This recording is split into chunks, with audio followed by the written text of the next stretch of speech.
Hello दोस्तों, नमस्कार। आप लोग का ऑल इंडिया स्टडी में स्वागत है। एकदम जोश होश में आइए और क्वेश्चन को हल करके दिखाइए। जो परीक्षा में जिस प्रकार क्वेश्चन पूछा जाता है उसी प्रकार का क्वेश्चन है। गणित का पैडागोजी सेक्शन का प्रैक्टिस सेट नंबर 2।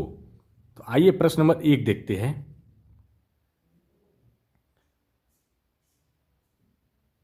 कक्षा 2 के विद्यार्थियों को एक शिक्षक योग जोड़ सिखा रहा है। निम्नलिखित में से कौन सी युक्ति का अनुसरण सर्वाधिक उपयुक्त है? तो देखिए, ऑप्शन नंबर ए, कक्षा 2 में शाब्दिक प्रश्नों को न कराया जाए। बी है, शाब्दिक प्रश्नों का योग केवल मूल्यांकन हेतु किया जाना चाहिए। सी, योग अर्थात जोड़ को शाब्दिक प्रश्नों द्वारा प्रस्तुत करना चाहिए। और चौथा है, शाब्दिक प्रश्नों को अध्याय के अंत में कराया जाना चाहिए। तो देखिए, इसका जो सही आंसर क्या होगा, कह रहा है कि शिक्षक जो है जोड़ को सिखा रहा है। शिक्षक जो है विद्यार्थी को जोड़ सिखा रहा है। तो इसमें से कौन सा विधि सबसे उपयुक्त है, ठीक ना? तो देखिए, तो इसका जो सही आंसर हो जाएगा ऑप्शन नंबर 3 हो जाएगा। जोड़ जो शाब्दिक प्रश्नों द्वारा ही प्रस्तुत करना चाहिए, ठीक ना, जिससे से बच्चा क्या आसानी से सीख सके। दूसरा है, कक्षा 2 के शिक्षक ने जोड़ के निम्नलिखित शाब्दिक प्रश्न को विद्यार्थी को हल करने हेतु दिया। एक कटोरी में 5 सेब है, उसमें से 7 सेब डाल दिए गए। अब कटोरी में कितने सेब है? इस प्रकार का शाब्दिक प्रश्न निम्नलिखित में से किस मॉडल या श्रेणी को संबंधित है, ठीक ना? तो देखिए, ऑप्शन नंबर ए है संवर्धन, बी है पृथक्करण, सी है योग की पुनरावृत्ति और डी है समुच्चय, मतलब 1 2 3 4, ठीक ना? तो इसका जो सही जवाब हो जाएगा, बताइए। तो ये हो जाएगा समुच्चय में आ जाएगा, ठीक ना? तो इसका जो सही जवाब ऑप्शन नंबर 4। प्रश्न नंबर 3 देखेंगे।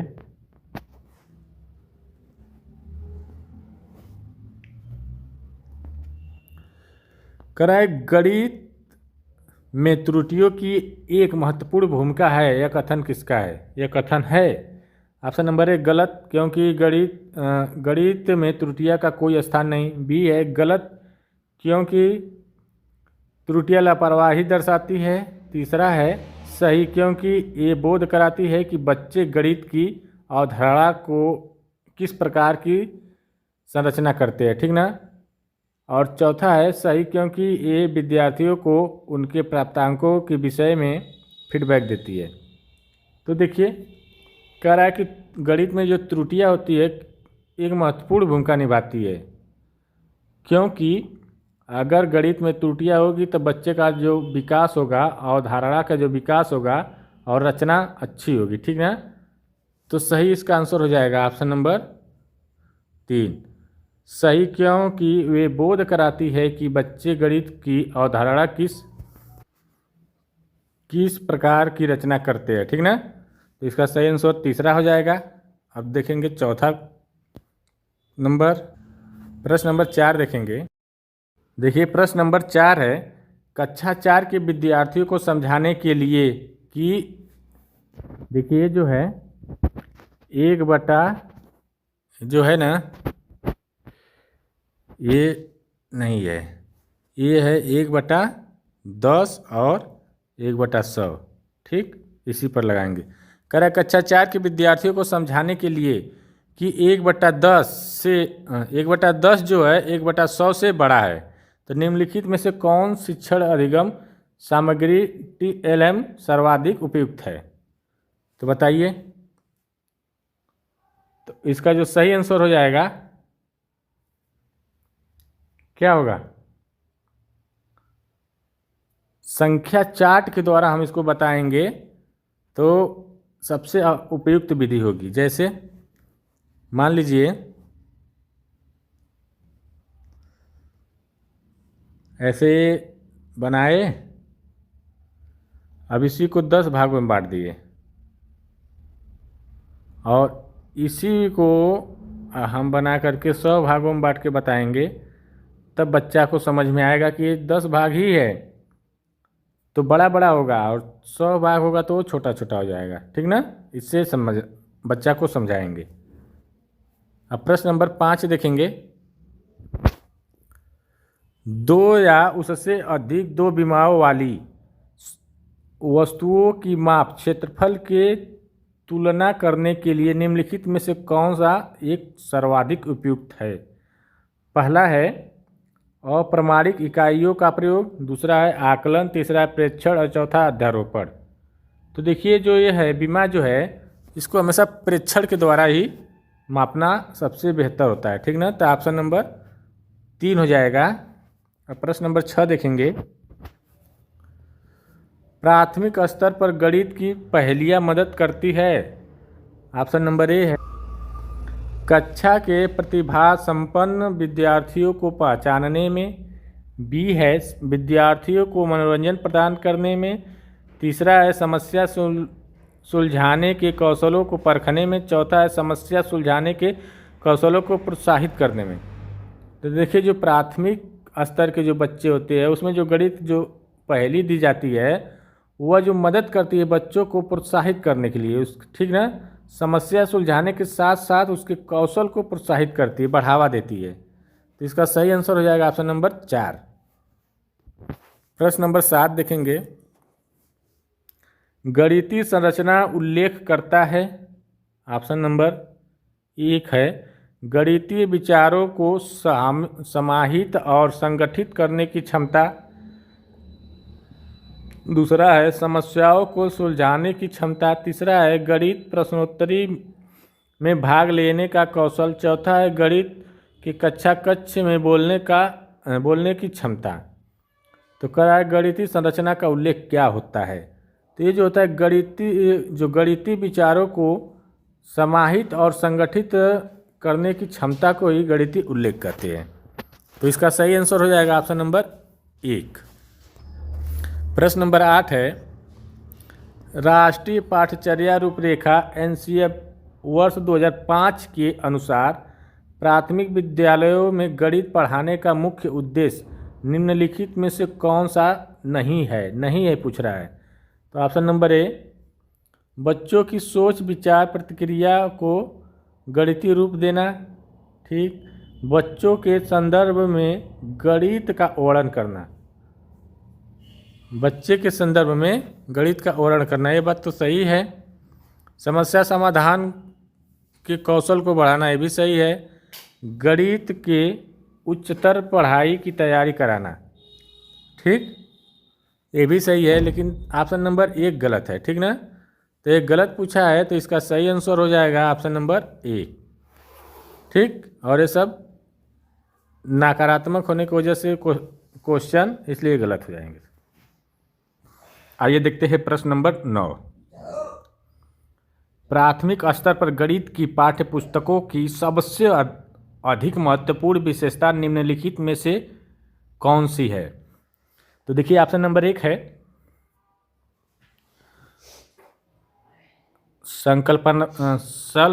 संकल्पनाओं का उच्चतर कक्षाओं में संवर्धन जोड़ा जाना चाहिए, बी है संकल्पनाओं को जटिल से सरल के रूप में प्रदर्शित करना चाहिए, तीसरा है संकल्पनाओं को पूर्णतया श्रेणीबद्धता में प्रस्तुत किया जाना चाहिए, और चौथा है संकल्पनाओं को मूर्त से अमूर्त के रूप में प्रस्तुत किया जाना चाहिए।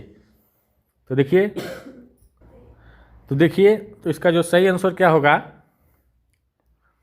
संकल्पनाओं को मूर्त से अमूर्त के रूप में प्रस्तुत किया जाना चाहिए। ठीक ना, इसका जो सही आंसर हो जाएगा ऑप्शन नंबर 4। देखिए मूर्त से अमूर्त का मतलब होता है देख करके फिर उसके बाद अनदेखा, जैसे कोई वस्तु है जैसे तरबूज गेंद बॉल को दिखाया जाता है, फिर बाद में उसको सिर्फ बता देंगे कि तरबूज, तो तुरंत वह अपने मन में बच्चा का ख्याल आ जाएगा कि तरबूज कैसा होता है। ठीक ना, तो अमूर्त हो जाएगा। ठीक ना, अगला क्वेश्चन देखेंगे प्रश्न नंबर 10। 10 क्या है ज्यामितीय समझ को विकसित करने के लिए निम्नलिखित में से कौन सा श्रेणी क्रम सही है? तो देखिए, ऑप्शन नंबर 1 मानसिक चित्रण, औपचारिक निगमन, विश्लेषण, अनौपचारिक निगमन।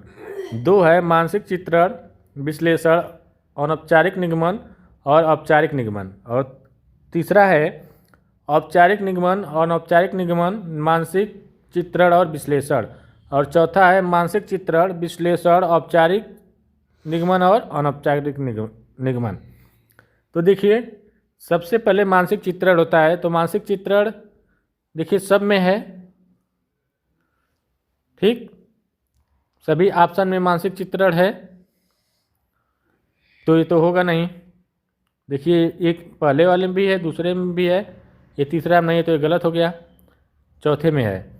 फिर उसके बाद मानसिक चित्रण के बाद विश्लेषण किया जाता है, ठीक ना। तो देखिए विश्लेषण किस में है, विश्लेषण इस वाले में, पहले वाले में नहीं है, तो गलत, और दूसरे में और चौथे में है अभी। फिर औपचारिक निगमन होता है। तो देखिए इसमें क्या है, अनौपचारिक है, इसमें औपचारिक। तो इसका सही आंसर हो जाएगा ऑप्शन नंबर 4, ठीक। प्रश्न नंबर 11 है, निम्नलिखित में से कौन सा कथन सही है? ऑप्शन नंबर ए संख्या 9 के बाद शून्य का परिचय दिया जाना चाहिए। दूसरा है स्थानीय मान सिखाते समय शून्य का परिचय दिया जाना चाहिए। तीसरा है पढ़ाई जाने वाली प्रथम संख्या शून्य होनी चाहिए। और चौथा है बच्चों को संख्या ज्ञान विकसित होने के बाद शून्य का परिचय दिया जाना चाहिए।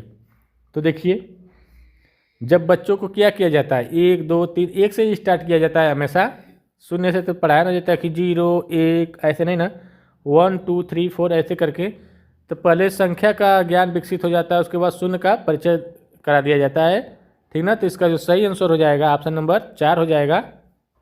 प्रश्न नंबर 12 है, कक्षा 3 के विद्यार्थियों को आधे की संकल्पना का परिचय देने के लिए शिक्षक निम्नलिखित क्रियाकलापों की योजना बनाता है।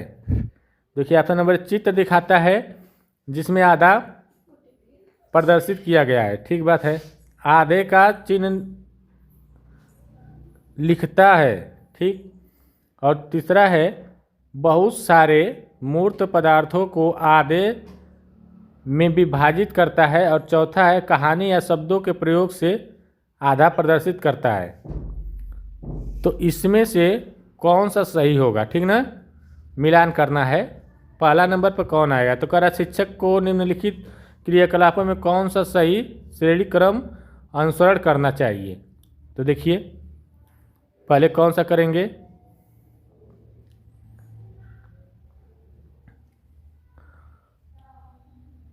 पहले करेंगे बहुत सारे मूर्त पदार्थों को आधे में विभाजित करना। मूर्त पदार्थ का मतलब पहला नंबर ये हो जाएगा, पहले नंबर पे ये आएगा, तीसरा नंबर।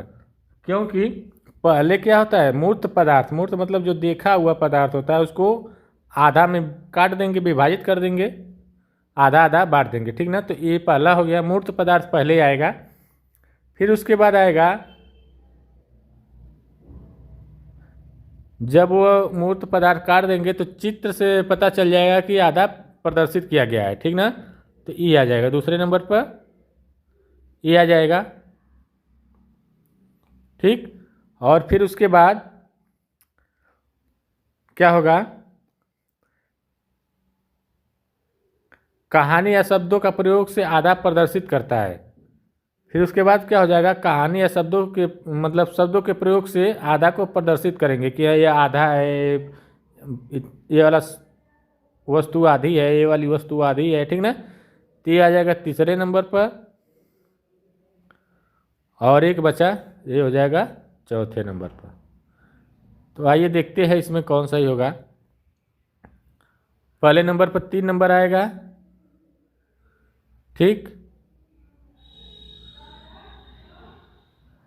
देखिए पहले नंबर पर 3 है, फिर दूसरा 1 है, फिर 4 है, फिर 2 है। तो ये वाला ऑप्शन सही हो जाएगा, ऑप्शन नंबर 1, ठीक। अगला क्वेश्चन देखेंगे, प्रश्न नंबर 14।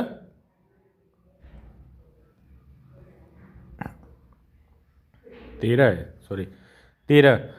कक्षा एक और दो के गणित में से कौन सा सही है? शिक्षण और अधिगम के लिए निम्नलिखित ऑप्शन नंबर 1, अभ्यास के लिए बहुत अधिक अवसर उपलब्ध कराए जाने चाहिए। दूसरा है कक्षा 1 और कक्षा 2 में केवल गणित के मौखिक प्रश्नों को कराया जाना चाहिए। तीसरा है गणित का अन्य विषयों जैसे कि भाषा, कला इत्यादि से समाकलन किया जाना चाहिए। और चौथा है कक्षा 1 और कक्षा 2 में गणित नहीं पढ़ाना जाना चाहिए। तो देखिए इसका सही आंसर क्या हो जाएगा? गणित का अन्य विषयों जैसे भाषा, कला इत्यादि से समाकलन किया जाना चाहिए। तो इसका सही जवाब हो जाएगा ऑप्शन नंबर 3। ठीक। प्रश्न नंबर 14 देखेंगे। कक्षा 4 के अधिकतर विद्यार्थी सोचते हैं कि दो संख्याओं के गुणन से प्राप्त संख्या सदैव दोनों संख्याओं से बड़ी होती है। आप यह कैसे प्रदर्शित करेंगे कि यह सदैव सत्य नहीं है? क्वेश्चन देख लीजिए ध्यान से। करें कक्षा 4 के विद्यार्थी, अधिकतर विद्यार्थी ये सोच रहे हैं कि दो संख्याओं के गुणन से प्राप्त संख्या सदैव दो संख्याओं से बड़ी होती है। आप ये कैसे प्रदर्शित करेंगे कि यह सत्य नहीं है? ठीक। तो देखिए ऑप्शन नंबर 1, एक पूर्ण संख्या और भिन्न के गुणन की कलन विधि आ गई तो नकारात्मक होता है, कलन विधि नहीं होती है, इस विधि से नहीं हल होगा। दूसरा है इसी संख्याओं के बार बार योग के द्वारा प्रदर्शित करके, नहीं भाई, इसी संख्या को बार बार योग के द्वारा प्रदर्शित करेंगे तो बहुत हो जाएगा। दो दशमलव संख्याओं के गुणन की कलन विधि का गलत हो जाएगा। तो इसका सही आंसर हो जाएगा ग्रीड पेपर पर दो दशमलव संख्याओं के गुणन को प्रदर्शित करके। ठीक ना, ऑप्शन नंबर 4 हो जाएगा। प्रश्न नंबर 15 देखते हैं। प्राथमिक स्तर पर शिक्षार्थी को माप का संदर्भ पढ़ाने के लिए निम्नलिखित में से कौन सा कथन सत्य है? तो देखिए ऑप्शन नंबर है, अप्रमाणिक मापों का उपयोग प्रामाणिक मापों के बाद करना चाहिए। दूसरा है प्रामाणिक मापों का उपयोग अप्रमाणिक मापों के बाद करना चाहिए। तीसरा है केवल अप्रमाणिक मापों का उपयोग करना चाहिए। और चौथा है अप्रमाणिक मापों का उपयोग नहीं करना चाहिए। तो देखिए, तो इसमें जानते हैं क्या होता है? जो माप होती है संदर्भ में, इस संदर्भ में माप पहले प्रमाणिक मापों का उपयोग कर लिए, ठीक ना, उसके बाद में अप्रमाणिक मापों का उपयोग करना चाहिए। तो देखिए इसका सही आंसर हो जाएगा ऑप्शन नंबर 2 हो जाएगा। ठीक ना। प्रश्न नंबर 16 देखेंगे। वास्तविक जिंदगी से गणित का संबंध बनाने के लिए अंतर विषयों को विकसित करने के लिए निम्नलिखित में से किन मूल्यांकन योजनाओं का उपयोग किया जा सकता है? तो देखिए पहले क्या करेंगे, क्षेत्रीय भ्रमण होगा, फिर सर्वेक्षण होगा, फिर परियोजना होगी। ठीक ना, तभी गणित के वास्तविक जीवन से जुड़ पाएंगे। तो ऑप्शन नंबर 4 सही हो जाएगा। प्रश्न नंबर 17 है। गणित के कक्षा कक्ष में दृष्टिबाधितों के लिए निम्नलिखित में से किसका प्रयोग शिक्षा के साधनों के रूप में किया जाना चाहिए? टेलर का गिनतारा, भिन्न का किट, संख्या चार्ट। देखिए संख्या चार्ट की बात आ गई तो संख्या चार्ट क्या हो जाएगा? नकारात्मक होता है, गलत हो जाएगा। दृष्टिबाधित बच्चा है ना, तो संख्या चार्ट पर कुछ बताएंगे तो लिखेंगे तो नहीं जान पाएगा। संख्या चार्ट कंप्यूटर और जियो बोर्ड, ये भी नहीं होगा। संख्या चार्ट इसमें भी आ गया। देखिए चौथे में भी संख्या चार्ट आ गया, तो इसी से सब कट गया। बचा क्या? टेलर का गिनतारा, कंप्यूटर और जियो बोर्ड। ऑप्शन नंबर 3 सही हो जाएगा। प्रश्न नंबर 18 है। संख्याओं के संदर्भ में प्राथमिक कक्षा के बच्चे, अर्थात वे बच्चे जिनका आयु वर्ग 8 से 9 वर्ष है, निम्नलिखित में से किस समुच्चय में प्रवीण है? तो देखिए ऑप्शन नंबर ए है, एक है वर्गीकरण प्रतिवर्तीता। वर्गीकरण ऑप्शन नंबर 1 वर्गीकरण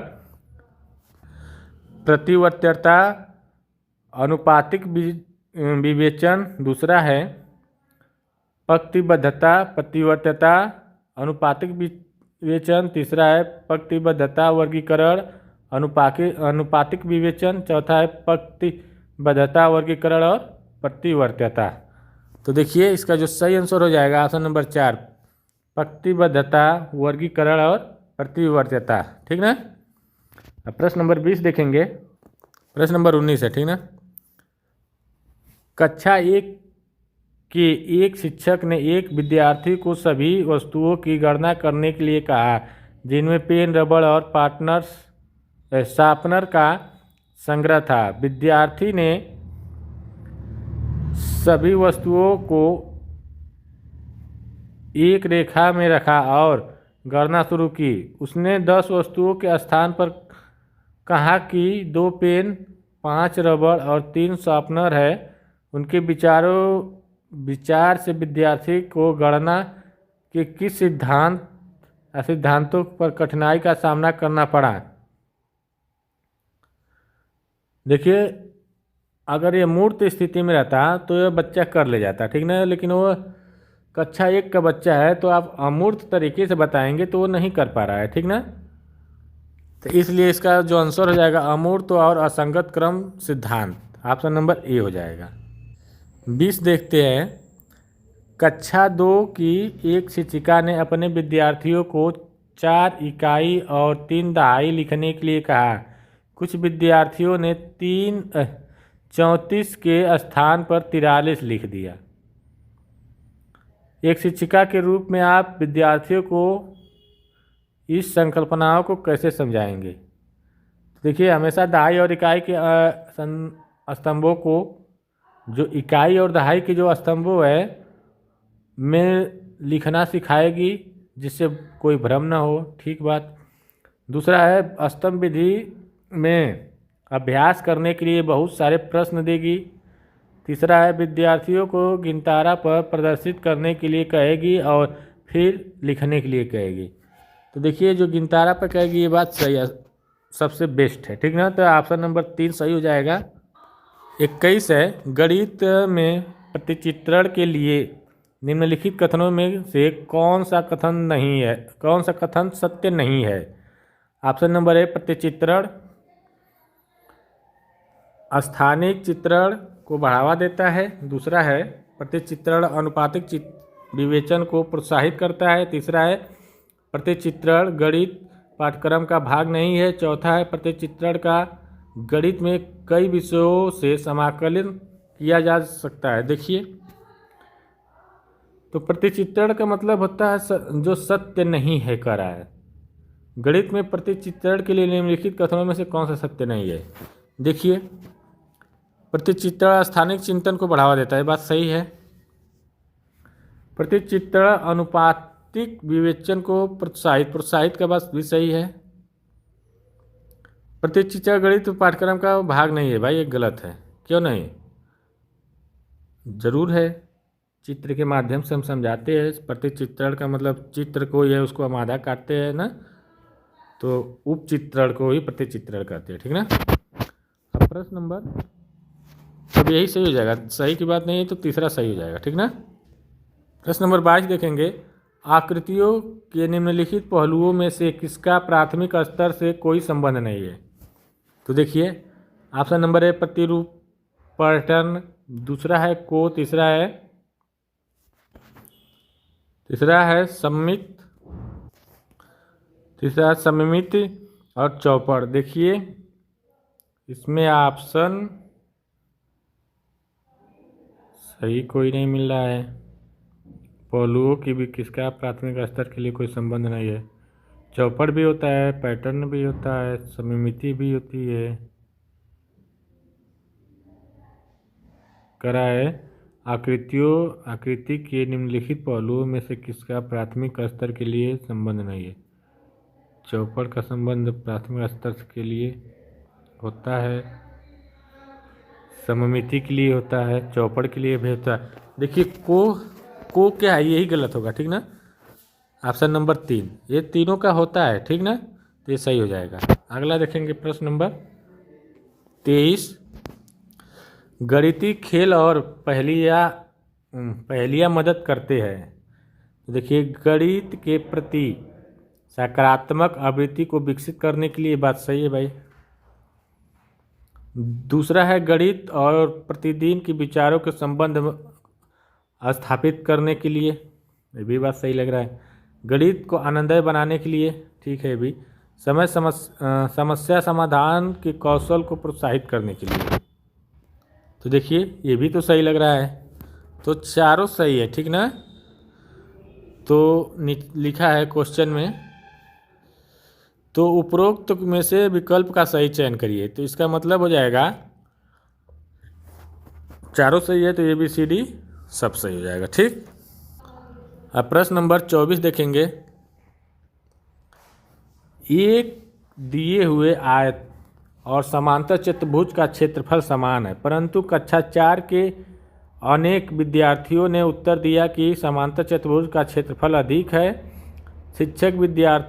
शिक्षार्थियों को यह समझाने में किस प्रकार की सहायता कर सकता है कि दोनों का क्षेत्रफल समान है,